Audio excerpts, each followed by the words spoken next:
Tēnā koutou katoa, no mai, haere mai, hoki mai. Welcome to our Board Talk series designed by our not-for-profit community about key issues that affect us. Board Talks is back for 2023 and we have a fantastic series ahead. Just to let you know, for those who are just coming online and joining us, that we are recording this video and that all the recordings are made available on our website. So Board Talks is sponsored by Havana Coffee, and just a big shout out. They do provide our panel guests with a nice little gift pack for their time, as our panelists do share their time with us for free. So again, thank you to our sponsors with some lovely gift packs. I love coffee, and I hope that you grabbed a cuppa as we settle in for our talk today. Also, please feel free to ask us a question using the chat function. I'd like to acknowledge everyone affected by Cyclone Gabrielle, to all our whānau friends right across Aotearoa. So our thoughts are with you all and thinking of you, and please stay safe over this time. So just as everyone's coming online, I just wonder if you could share with us your name, your organisation, the not-for-profit that you're from. We'd love to hear who's joining, who's online today. Just use our chat function.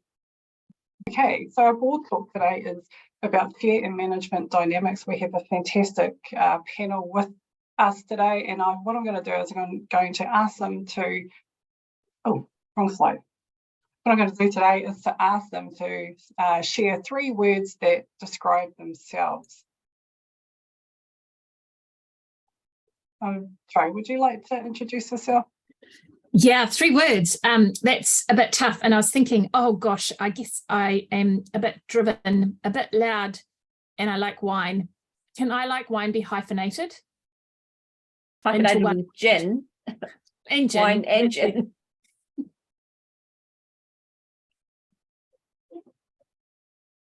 Kia ora, I'll go next. So kia ora, I'm Kirsten Patterson. Everyone calls me KP. 3 words about me. Introverted,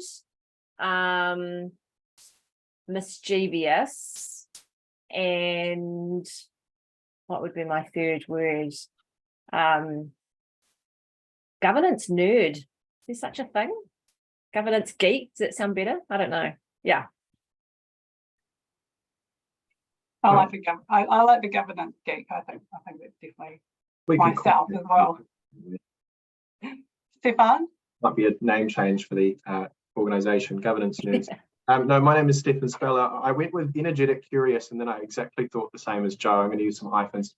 Not too serious, because a lot of board work is it can be perceived to be quite dull and serious, and they don't need to be. You know, you can have fun and enjoy yourself at the same time.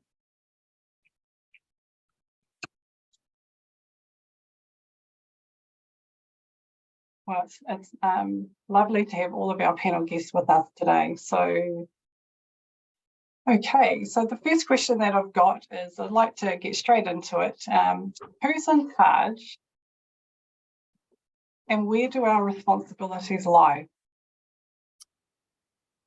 And we're going to all look at each other. So I'll go first this time, team, but I'm not going first the next time. How does that sound like a good trade-off? So I think this is a great question, because for me, I think of about that concept of in charge as a word around leadership. And we often think about leadership as like formal positions. So obviously a board or your committee or your trust has leadership, but I also think there's leadership in your key management, there's leadership in your volunteers, there's leadership in your frontline, there's leadership at every level of the organisation. So I like to think about it that everyone probably has a realm of which they're in charge and which they're leading. And when we work really well as organisations is that we understand what our specific space is, what is the bits that we are in charge of, what are the bits that we need to lead in.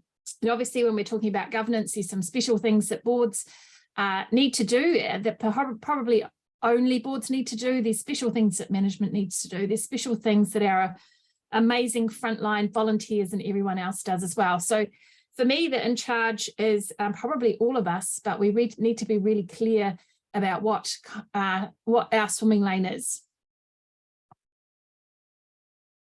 Yes, that's a great start, isn't it, everyone? So thank you, Jo. Stefan, would you like to share your thoughts? I think Jo said it well. There's a sort of a self-leadership part, which is we're all responsible for the part that we are responsible for, and that includes being aware that we're not stepping out into someone else's toes, leading ourselves critically as well, being actually, this is my space and that's not. So if I need to call someone out and say this needs to be done, then I need to take that to that person appropriately, but owning what you're doing properly. I do think there's also a power dynamic there that goes on quite often where people think I'm the leader, I'm the person in charge. One of the people I work with calls me the boss all the time. He only calls me that in private, and he does not call me that in public. So there's a bit of a joke there between him and I, but it's not, there's an unhealthy view of that sometimes, I think, which we can take on board almost accidentally. Yeah. Yes, and I think that's where we'll probably dive into a bit more in this talk, but it is around power dynamics in this relationship. Who's the boss? Like you just said, is it the chair? Is it the CEO? Is this most likely where we're going to cause some issues in the power play? That's kind of why I kind of started with that, like who's in charge, and maybe that's why we kind of need to move forward and who's in charge is together, but also that we're there for our community. So leaving our egos at the door, which I know I've heard Jo actually mention quite a bit as well. Would you agree on that, KP, from what you've seen? Yeah, absolutely. I mean, my answer is it depends. Who's in charge? It depends. It depends on the issue and it depends on the topic. And one of the things we get so caught up on is this line between governance and management. And if anybody can show me it painted on the ground, I'd really appreciate it, because I haven't found it yet, right? So there are some things where there is a little bit of a clearer line than others. And there's some stuff that is the responsibility of the board, and it is the responsibility of the chair. And, much as you don't want to do it, and it might be the stuff that's actually really horrible and uncomfortable, those are your jobs. You've got to get on and do them. And there is some stuff that's equally the responsibility of management. And I think out of the panel, I'm one of the only ones who's actually in a management role. So they're going to have to be gentle on me. They're kind of, they're sitting there as chairs. But, there is some stuff that as management we are responsible for, and the board shouldn't be stepping, over the top of, but making sure there's some clear delegations. And, as Jo and Stefan have both said, being really clear about which our bits are, and then we all work together collaboratively on that. And it all comes down to that communication in advance, right? You don't want to be trying to paint that line on the ground when you're in the middle of a crisis or the relationship's not working. Yeah. Too late by then. Great point, Rose. Can I just build a bit on what KP said? And I think you summarised beautifully. I think this is me being a bit philosophical. We're often taught to think that our organisations are pyramid, and as you get further and further up the pyramid, you're more powerful and you're more useful. So if the CEO gets the biggest office in a car park and all these kind of things, and yes, obviously each of the different roles has their specific things. I'd like us to think about how important that an organisation like a COG, you're sitting on a board, you're volunteering for a board. In some ways, you're as only successful as the person who greets any of the people you serve when they come in the front door. And you're only as good as the team that is delivering what service. We're all in a very symbiotic relationship. So that I think if I had the kind of sense is, could we think about our organizations as cogs rather than as pyramids or line diagrams, and that we all need each other, and we all need each other to do a great job. And if we start from that kind of perspective, it makes everything easier, has been my experience. Yes, and I think that's why I really wanted to kick off with this, is that who's in charge, because really we shouldn't be kind of working in that space, should we? Yes, we've got responsibilities, but it's not I'm the chair, I'm the boss, I'm the CEO, I am the boss. It's trying to get to a really be space, as you said, working together collaboratively as best we can. But just like KP and Stefan pointing out, we do have responsibilities, and we do need to know our lane. So I think that's a really good start, and we're going to get into a bit more as we go through the hour. But my second kind of question to our panel guest is, What are the most important aspects that make good dynamics? So between the chair and the management. I'm kind of fleshing out that this is not just CEOs, because a lot of our not-for-profits, we don't have really big teams, let alone a senior executive in place. So just being mindful that our not-for-profits sometimes don't have those good management support behind. But what is the best? How can you describe good dynamics between the chair and the management team? And Jo, we can't go to you. So yeah, I'm not going first. I'm sitting back in my chair. I can. Stefan's ready. He's ready to go. Yeah, I'm thinking of this, and I do have a slightly probably different situation to the other two. I started in a chair role when I was late 27. So my CE at that point, or sorry, my principal at that point, he was in that organisation. I won't give away his age, but significantly older than I was, at least 30 years older than I was. So for me, there was a significant part which was just identifying that I'm a young man coming into a role of an education professor, a professional of significant backing. So the dynamic was, we talked about that relationship of power before, and there's that misdynamic, I think, of the boss and the person under them. It was actually a real, what benefit can I bring and you can bring together? So it was more of a relationship building discussion than it ever was a chair, board, or principal relationship. So a lot of that I approach very genuinely, very constructively. The dynamic is very, very impactful now, I think. I think the organization's benefited from that dynamic. The relationship is very open, it's very communicative. There's a lot of transparency and trust, I think, on both ends. And a fair bit of vulnerability on both sides as is appropriate within the relationship. So within a meeting that I'll have with him every so often, not at a board meeting, there's a very different tone to that relationship that we have. And that's something I think you can build over a certain amount of time and through a certain amount of rough experiences or different things that happen in times. In terms of the dynamic with the wider board, that might be something for KP to speak to, but I think in terms of the chair role, you have to identify the person you're dealing with, not just the position you're dealing with. Who you are in relation to them, who they are in relation to you, what skills you both bring, what ignorances you have. It doesn't mean you defer to them consistently, but it does mean you ask for advice in a space they know best about, and you let that inform some of your decision making. Oh, wow. Yeah. Good start to that one then, Stefan. And KP, what are your thoughts? Yeah, I've been really lucky to work with some amazing chairs.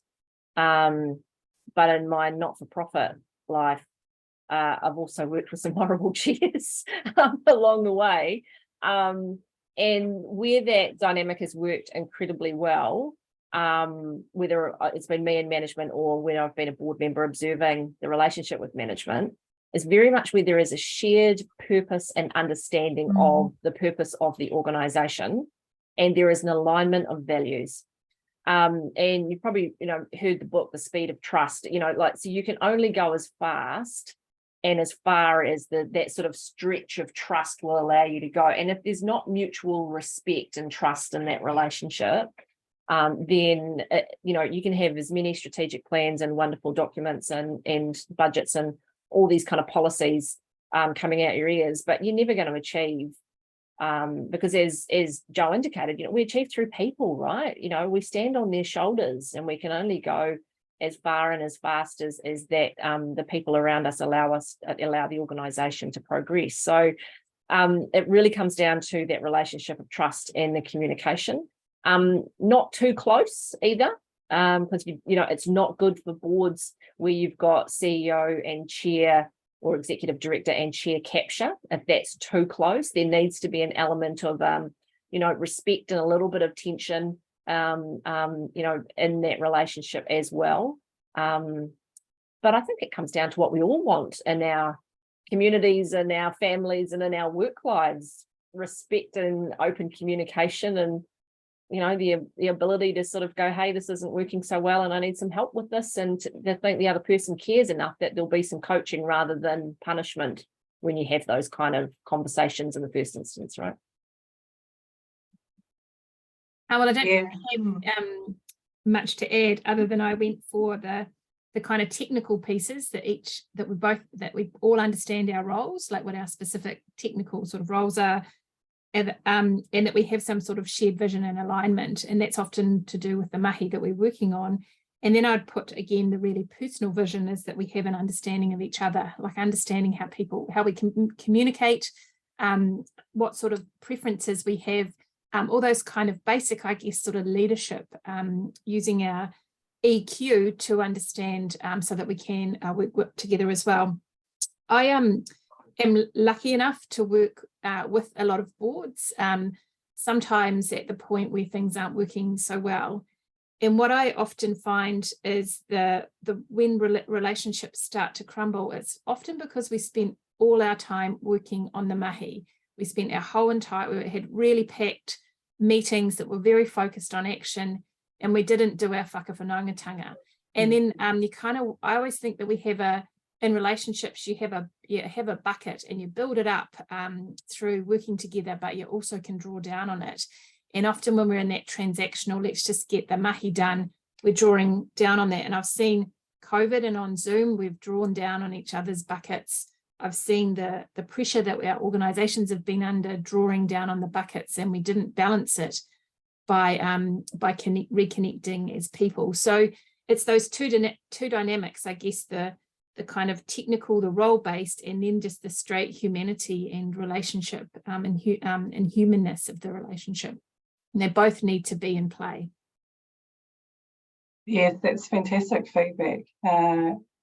And that's why today's conversation in kōrero is really around the dynamics of relationship piece, which I think we probably could do better at sharing out and how we can do this for our not-for-profit community, because we're so passionate. We've got so many cool kaupapa that we want to do and get involved in. So it is around that relationship piece when we are time poor and pressures come on.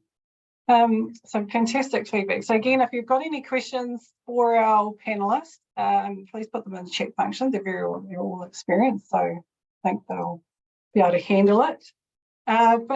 So moving into, so that's great about the important aspects, but what about when conflict occurs? So why do you think conflict occurs between board and management? And KP, this is you now. Because, look, well, I mean, it's the opposite of all the things we've just talked about, right? So I won't touch on all of those, but I want to touch on a couple of examples in the practical sense of that. I think if you get ahead of them, you can help prevent some of these issues. And I see it happening in not-for-profit land a lot.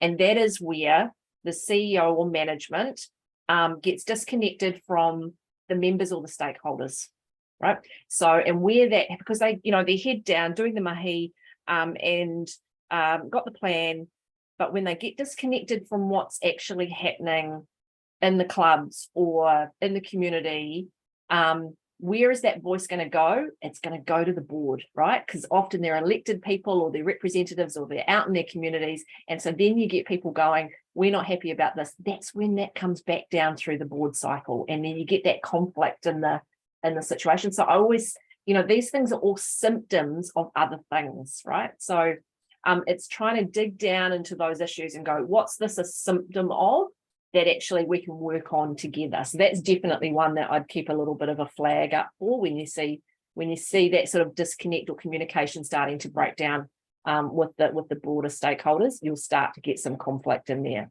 And then it just comes down to primarily so much that leadership from the chair.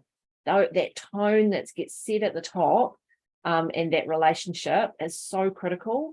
Because remembering with management, you have that information asymmetry, right? Like we as managers and management, we always know more about the business or about the organization or the work that's happening than you as board members will ever know. Even if it feels like you're doing every hour under the sun as a volunteer, we're in it, for thousands of hours a year. So that information asymmetry can mean that sometimes management can get a little bit ahead of the board, can maybe not be as respectful of the board. And we as managers need to remember what governance is there to do, and it's actually there as a good check and balance. It's there to test our thinking, and it's there to give us some coaching. and sometimes correction. So, we've got to be open to that process as much as boards are. Yes, well, I think the conflict, like you said, KP, especially for, we have a huge amount of incorporated societies and branches. So making sure that we communicate out, and often we get so busy in the day-to-day and what we're trying to achieve, we tend to forget a little bit about our communities and who are out there through our network. So that was a really good point.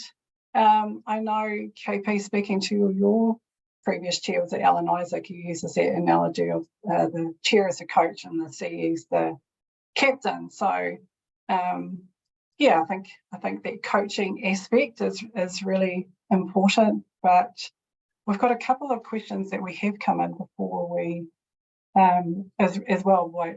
What if the board's not proactive? And this does cause conflict, doesn't it? So I'll answer some of that. There's definitely an acknowledgement that we need to make that, and KP's organisation is a good example. We're not talking about an IoD sort of organisation in every case. We're talking about sometimes a very local charitable board, or a largely passion-run project from a board level. You hire employees, but your board is largely voluntary out of goodness of their heart, and normally a cause they feel quite closely tied to. It doesn't mean they're the best people for sometimes that role, if we're honest with ourselves as board members, or the people with the most time. In fact, I put money on the fact that no one in this group that's in this call has an abundance of time to work from, because they're already in these sort of calls, upskilling themselves and working in the board space. So I think a lot of the conflict can come from, and I don't want to use the word management and a governance versus management, just a poor management of our own time and our own resources and the ability to get enough things done in the day. If we're coming up to board meetings all the time, we're asking our staff to have reports done, but they don't have the time, or they haven't had the time, or ourselves as boards, we're not following up appropriately, coming to boards prepared, having read or done our notes and actions from the last meetings. And we're all guilty of this. Not putting any one particular person, we can see it in small organisations especially. So some of that conflict is just a natural tightness of the reality of the board that they're on, the finances, the time, or the people that are in that space. Yeah, and we as management, we know who's read their board papers, who hasn't. We know who's thought about us in between the board meetings and who hasn't. So those things come through quite quickly, and we can tell when something is a personal hobby horse rather than what's an organizational kind of challenge or work stream. So that can be frustrating, right? But but that's also all the humanity of the work that we do. Part of the things that we have to maneuver, those things are still important, but we can see all of those things too. I think some days I just celebrate that there's so many boards and organizations that are functional, because you think about what a heady mix, right? We take a group of passionate volunteers who really want to advance the cause, deeply, obviously, often values driven, and that in itself, passion and values can clash all the time around a board. You put it, we make them volunteers, so we're doing it at night. Often we're having meetings after we've had a long day. We're squeezing things into our in and around our lives. Often I wonder, think about our board meetings when, I don't know, I've only got 2 brain cells left because I expect, we've used all the rest of them during the day. And we're often then working with some of the most complex and dynamic issues in Aotearoa, New Zealand, and we have ambition to make a difference. So I think we should celebrate just how much amazing mahi happens in this sector, because it's kind of if you put it down on paper and we're a betting person, you wouldn't back it, right? But we make it happen. Yeah, we do, but I think it's good for us also is to raise awareness of when that conflict and how we can do better in this space, because like Stefan, everyone's sharing, it's very much passion, purpose, and hearts on the sleeves kind of thing. So we've got a really good comment here from Ingrid So what about when chairs act as brakes or reverse gear rather than checks and balances, especially when dealing with the chair who's been there for a while as the founder of a not-for-profit? So, yes, very difficult. I've had to work with that, and it's more common than you would have thought. So somebody who's been, the PO of the organisation, but over time, is adding less and less value. Just maybe to say, and it is quite a difficult position. And I'm very mindful that as a board, you have to have confidence in your chair to be able to operate. So there is, with integrity as board members, we have to rate, we can't turn a blind eye, but we need to do it in a way that always enhances the mana and respects the person who is in that role. And there are ways of, I've seen very clever ways around it, where the founder chair is offered a presidentship or a life membership to acknowledge their amazing mahi and stewardship. So it still has them in a leadership role that's perhaps more ceremonial, and then the board is free to have a more operational chair. So there are structural issues to respect mana, and there are. But it's a hard one, but I do think we have an integrity is when we sign up to be a board member, we have to do our best to make sure that board is as functional as it could be, so that we are serving that organisation. And perhaps too many of us, it's a small community, we don't want to ruffle, we just put up with some, perhaps even, I've even seen bad behaviour, like unacceptable behaviour around boards that we've just absorbed for the better of the kaupapa. But are we really setting a tone? Are we really doing the best for our communities? And it is a hard thing, but I think we always need to lead with integrity, even though sometimes it just plainly sucks. And that's a technical governance term, right? Just sucks sometimes. Yep, definitely does. I too have experienced the founder.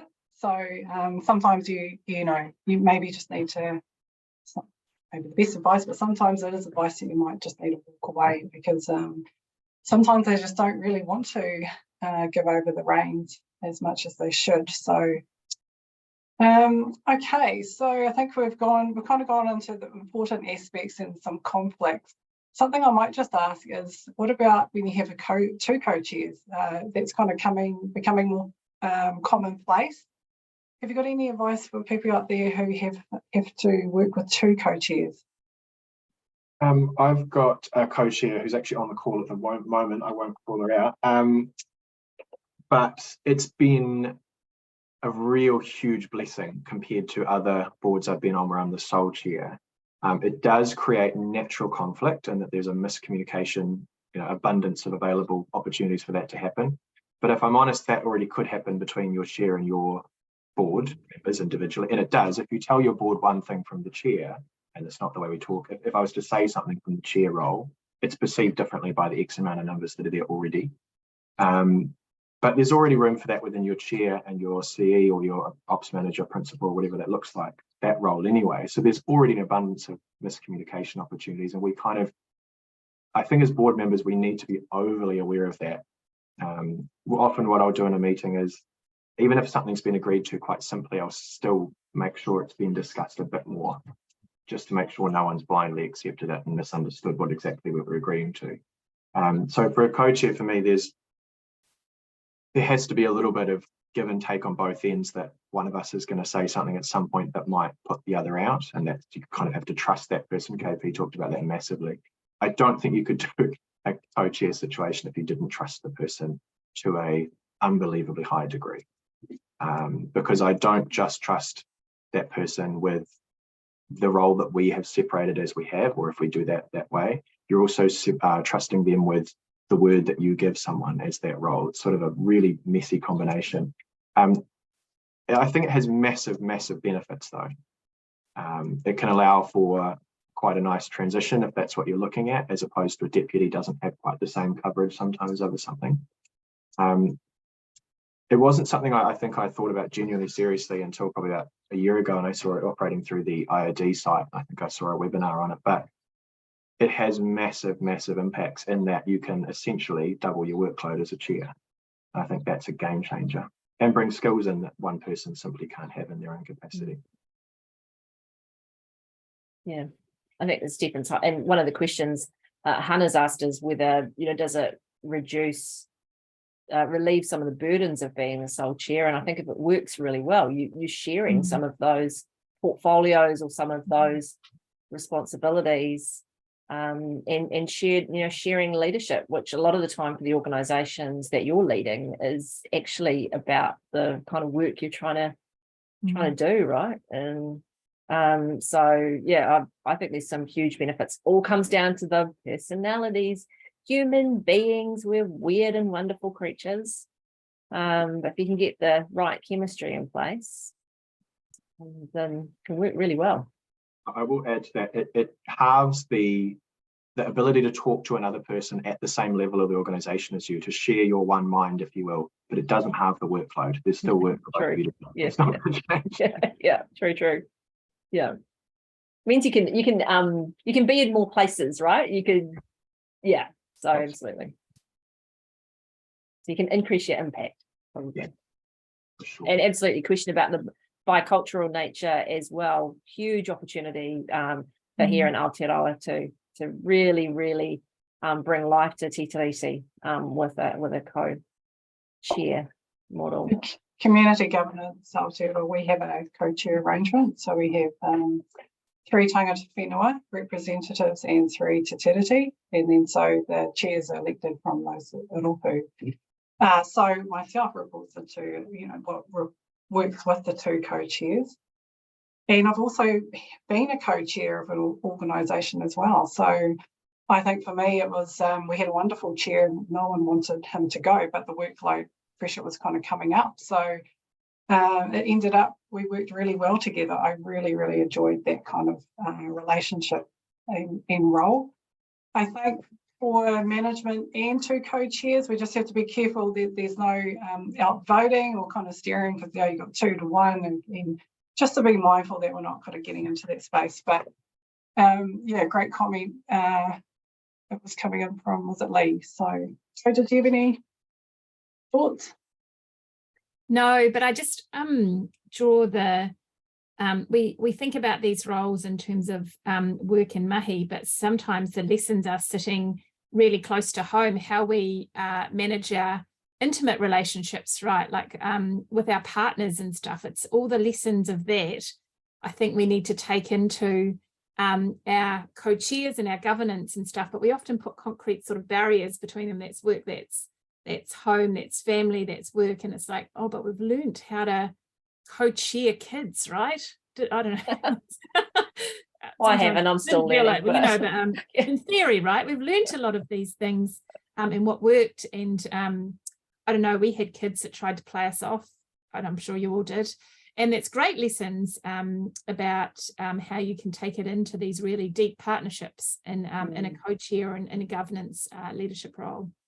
Yeah, because it's a really great sort of metaphor, Jo, because we often have to remember that one board member does not equal board, right? And particularly for newer management or newer people coming into the organisation, an individual board member asking them a question or asking them to do something, it becomes the board's asked me to. And it's like, no. So same with your co-chairs model, right? It's just being really clear.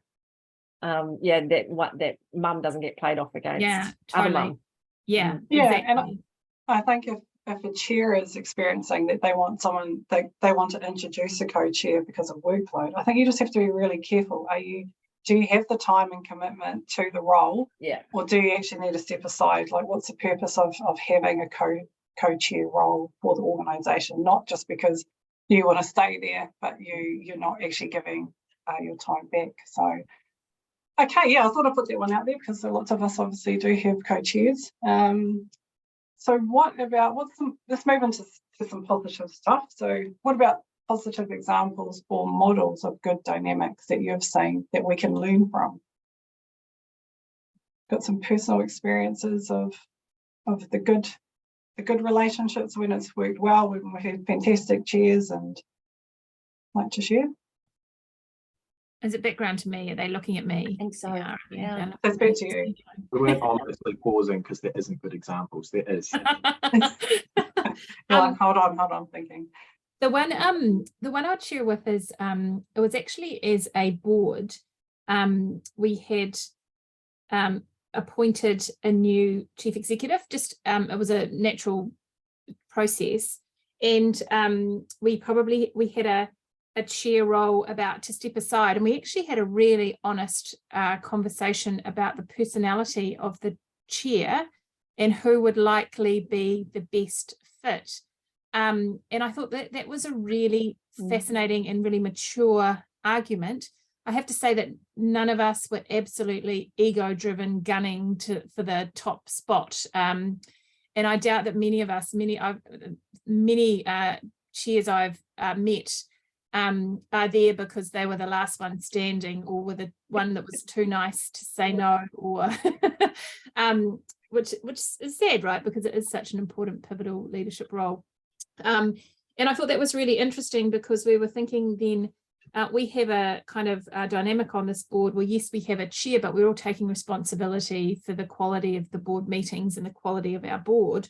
But we know that chair-CE relationship is. So we've got a very outgoing and dynamic CE. So we actually have the introverted, quiet person as a chair, and they get on really well because they're a delicious balance of listening and thinking and processing and asking very thoughtful questions.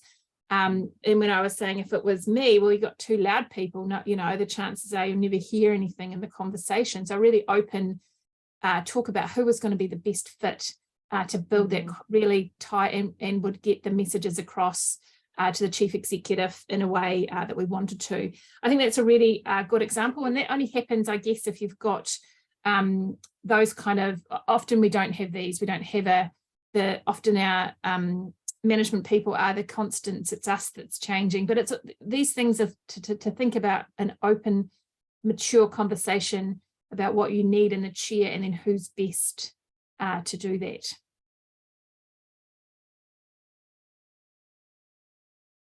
Thank you. Yeah, I when I thought about the good examples that I've seen personally, I think there's a really marked difference in the chair manager, I'll use that phrase generically, relationship when the manager has also served in the governance role themselves. And as my understanding of management roles in my day job becomes more significant, that also balances nicely. I think where the best dynamic is genuinely where it's not even about understanding each other's roles, it's more about understanding the difficulties that come with their roles, the almost not stated difficulties of a management role, which are really significant if we're honest. And the same on the other end of the chair. I remember having a discussion with one of my, the person I work with that relates to the board, and he just joined a board of his own. He went, wow, is this what it's like? And I said, well, it could be. We have a really good board and we've got a really constructive board. We haven't always, that was a real change over about a long period. And, it can be like that. So that was really interesting. And our relationship changed, I think, just from that person's awareness of what I might be doing in the background with my own board members. And that really, I know it's not really suitable to say that all your chairs or all your CEs or management need to have board experience, but it definitely changes the flavour, and both sides across that split. Yeah, I really encourage that any of the sort of executives or chief executives that I get to connect with to be involved in governance, because I really think it does make you a better executive, better manager, to understand that the process and the decision making and what it's like to receive a board pack and have to make decisions on the information in front of you and all of that sort of stuff. So I completely agree. I think that works really well. I've as I said, I've worked with some really amazing chairs, all of whom have been really different personalities and different views and approaches. And we've adapted our style and adapted the different ways that we've worked together, depending upon what my and their and organisation needs and circumstances have been along the way. But it's all come down to where it's worked well, that communication. And I've found what works really well is having some structured time to formally catch up. And if we don't need it, then it can be vacated, but actually a regular kind of scheduled time to have those catch-ups. And on my not-for-profit boards that I'm on, they're both really small charities, and I, as the board representative, catch up with the CEO to provide coaching and mentoring, even though I'm not the chair on those boards, because there needs to be that's a skill set that the chairs on both those organisations don't have. So they've recognised that and brought me in to support in that structure. So we have regular time. Sometimes it's only 10 minutes. I had one with one of my CEOs today. We had 10 minutes, see how they're going, give them some coaching and support, let them know that we're here, find out what's kind of top of mind so that they can put some stuff down, just to, they're carrying stuff. So lots of that open communication and trust. Yeah, so back to those initial things that you highlighted, Rose.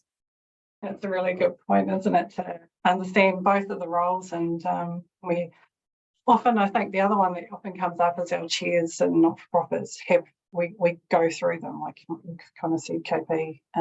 So there is a bit of a transition very quickly. Some people come onto the board into the chair role very quickly. Sometimes it doesn't mean that we get the best in communication, building a good rapport with the management team. So I think, sharing a bit more about what we can do on that. And that kind of leads me into the next question, which is around communication styles and how we impact one another. The request for, the meeting, the board meeting or something, and someone's already sent it out 5 times and you're still asking your executive, and just the demands to be responsible for what you should be up to play with. They're not there to be your EA or your personal assistant. So what's the kind of communication styles that you've seen? Like Jo kind of said, like people that are very outgoing. We've got some people that might be more open to being quite kind of demanding personality styles, and then others that are kind of quiet or passive. So how can we kind of work in the space of how we respect each other's roles in our relationship there? Well, I think the first thing and the most important thing is know yourself. The most important aspect in terms of our communication and our relationships is understanding the way we present under stress, the way we present and communicate, and the impact that we're having. So that EQ stuff is absolutely, from a leadership perspective, the most important thing, which then allows you to adapt to the different needs of the people around you. And so much can flow from there. But there are some really simple things as well, just in terms of some communication approaches, is understanding what works for some people and what works for others. So like for each of my chairs, like one of them loves email, and that works really well. I've had another chair who doesn't get to her email as effectively or as quickly, and that would cause a lot of frustration for management. She's a text person, right? So just understanding actually what's going on in their world and their circumstances and their life, and trying to understand, hey, how do I work best with you? How do you like to work? What works really well for you? And having some of those conversations. They might not like, the whole pile of emails, or maybe they're a person who likes emails because they respond to them late at night. But first, know yourself too.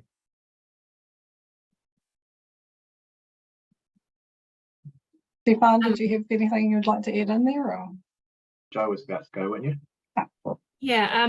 So particularly when I was in my CE roles, And you often got, I was getting ministers and they were changing, and you don't get it. And it's the same relationship, right? It's a CE chair basically relationship. But the difference is you don't get a lot of time. There's very little time for relationship building. And what I used to do is, particularly in the first meetings, listen very, very carefully about how they spoke, and it gave you all sorts of insights into how they liked receiving information, how they were processing information, and even looking over the shoulder to see what sort of notes and how they've treated any bits of paper that you've given them, all those kind of cues. And what it means is that some people, and I mean, I'm like this, it's like, can you give me the 3 top things I need to know? And I will trust you. And if I have any questions, I'll ask about it. So if you give me 2 pages of notes, you're going to make me grumpy. Whereas I had a minister who needed 10 pages, and if I had a typo in it, she wouldn't trust me. So we've got to really work out. She would read, and after she got to about 3 typos, which sometimes happens if you're doing things quickly, she would say, I don't trust this advice, which is really, so what it meant is that when we were communicating, we had to communicate with complete accuracy. Whereas if you put a typo in something for me, I'm going to go, well, they wrote it fast, or what, if you did too many of them, I'd start to wonder if you're competent, but within reason. So I think we do need to just take that time. And as KP said, know yourself, because we all have preferences, and we will naturally just do those preferences, but the person you're communicating with is very likely to have a different set of preferences. So the faster you can work them out, the better the communication will be. And sometimes we wait for others to do all that hard mahi for us, but it's, as I said, the organisation is a cog. We need all the relationships to work, and I think we need to do as much as we can to be as effective in our relationships. So taking the ownership of the things we control, which is how we communicate and share information in a way that is most appropriate for the person who's receiving it. That's such great advice, Jo, because like we've from a management perspective, I've got one of my team who always says, oh, such and such on the board. He knows each of the board members is going to ask a particular question, right? Such and such is going to ask a question about this. Such and such is going to ask a question about that. So, because that's their lens, right? That's the lens that they bring and that they read the paper with. And so that's great. My point to him in terms of his development for extension is, then why don't you answer those questions in the paper in advance? Don't wait for them to come in. If you know that that person's going to bring a lens of finance, or a lens of HR, or a lens of media and comms, then put that vegetable into the spaghetti bolognese, squash it in there, and we're going to, because that's what they need to build that trust that you said. But it's also, I think, the key piece of influence, right? If you want to influence somebody, yelling your messages doesn't, I don't know, it's never worked for me. But talking in a language that somebody can receive and understand what you want them to is always going to be more influential. So I think it's just, but it does take a bit of time, right? And quite a lot of concentration, not only what people are saying, but how they're saying, how they're processing information, what they care about, and then pitch right back so that they can really receive your message. Yeah, I think that kind of takes us back to the kind of start as our roles and responsibilities, and because we are all busy and volunteering and late night meetings, that kind of thing, it is around how to be effective in our communication styles and how we like to receive things. And just being respectful of, if we often in the not-for-profit sector, we're not having full-time roles, so they might be out of hours and you're trying to juggle things in days, and just to be a little bit respectful of commitment, so we're not asking too much, vice versa as well. Stefan, you had something? I was just thinking, Jo actually reminded me, so in a previous life, I worked as a ministerial writer, and the theme of writing for a minister is an image you are and trying to impress with the person you're writing to. And that's not a criticism, that's just a reality of some of government and the way it works.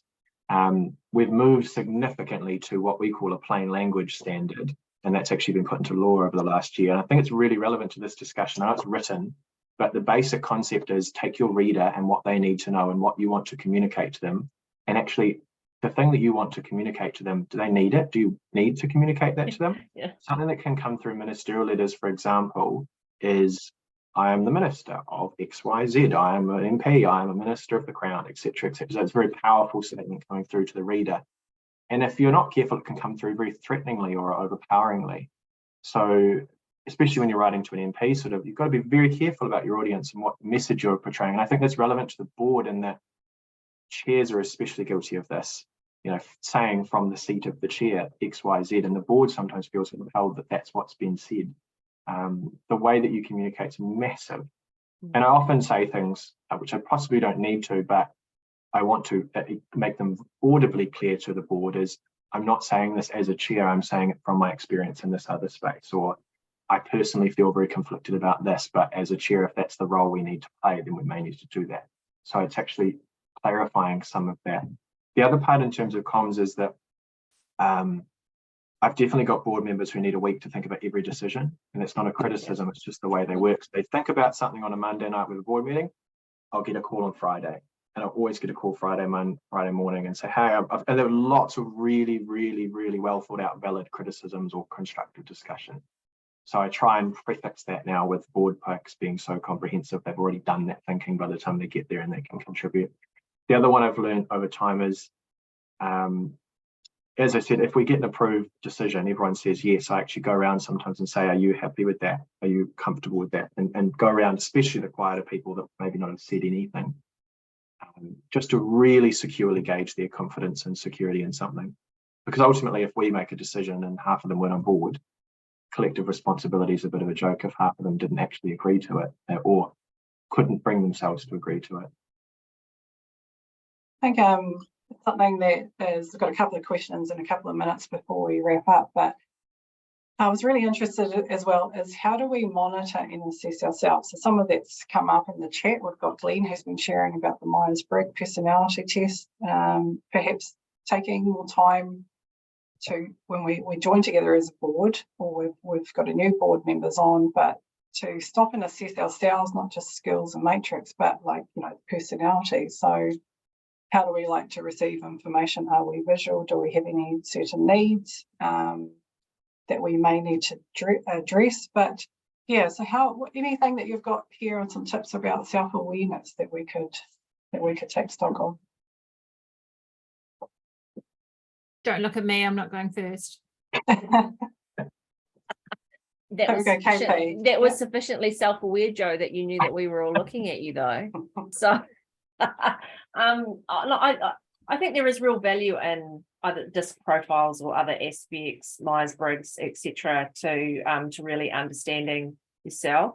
It's also actually genuinely seeking feedback, you know, and I think, you know, boards don't do that enough. It can also be really hard as a CEO or manager to get feedback from your board, because they often don't tell you in the little stuff, so until all of a sudden it's the big stuff. So I'd really encourage you to make sure that you're telling them about the little stuff, so that when you do want to talk to them about something a little bit bigger, it's not quite so terrifying. Oh, the board's lost confidence in me, all of that sort of stuff. So yeah, you know, the board should be, and as chair, you want to get some feedback. You know, how am I going as a chair? You know, it could be a little thing at the end of a meeting. Did we add value today? How did that meeting go? You know, give me some feedback in some of those conversations you're having with your board members about, you know, chairing and other aspects. It's just something, I don't know whether it's a cultural aspect in terms of the New Zealand dominant dynamic, but we're not really great at asking for feedback, and we're really horrible at giving it. None of us like to, we don't really feel comfortable doing it. Yeah, that's a totally good point, KP. It's something that maybe we try, because we don't want to cause conflict, but if by not addressing it, it's going to build up, doesn't it? And then it becomes a massive issue. So add there, if you have a fear of causing conflict, which I naturally do, have to fight against every day, it's a very hyper-aware, useful function, because you're aware of it and you have to go, I have to push into the conflict to get a resolution here, which is useful. I'll just do because I'm just watching the time. I'm just going to do a shameless plug. Last year, many of us, and there was, I think, nearly 200 of us, co-designed the community governance code. And it is a very values-based approach to governance that's being designed by community board members for fellow community board members.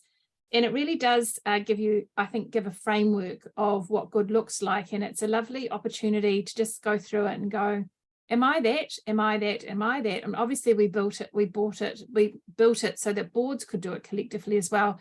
But it does have all the elements of good there. So it's a lovely framework to go, if this is what the collective wisdom across the community sector in Aotearoa thinks good leadership looks like at the board, how am I going? And just ask that question and reflection. There you go. Shameless plug. It's fantastic document. I love it, Jo, because it is our code. And we had over 360 people join us across Aotearoa on the design of the code. So it was a fantastic resource, and I think KP's got some other resources as they do. And what we're going to do is, we're close to wrapping up, but I'm just going to quickly ask any key tips that you give to chairs to support our management teams. Just really, really quick. We've got some great resources on our website as well about videos that I've shared. Any key tips, Jo?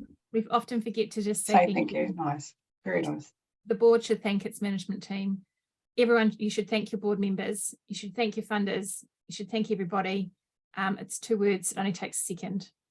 We often forget to. Yep. Mine would be, your primary role is to be a coach, and don't overuse the holding to account pillar of the 4 pillars of governance. Coach. Mine would be pay attention to the things they're saying that's not about board related issues as well, because they often tell you more about what they're dealing with. One of the ones I had recently was a shed that the guy was trying to get up, and it was an absolute nightmare for him. It was giving him far more problems than anything his work was. That just pays attention to, it pays to be aware of this sort of things. Well, we're almost right on time, so I'd just like to thank our panellists. Fantastic conversation today. The Board Talk series is free. We share all of them out post-event, so we send them out in our e-Pānui. Please sign up. We'll put some links and we share the video out. If we haven't got to your question, we also take the content, take some of the wonderful quotes that our panellists have shared with us, and we send it out to you, and they're also online. So again, please take care to everyone. As you're leaving and exiting, if you want to put your name in, say something really kind, say thank you, please do in the chat function. So everyone, take care, have a fabulous weekend.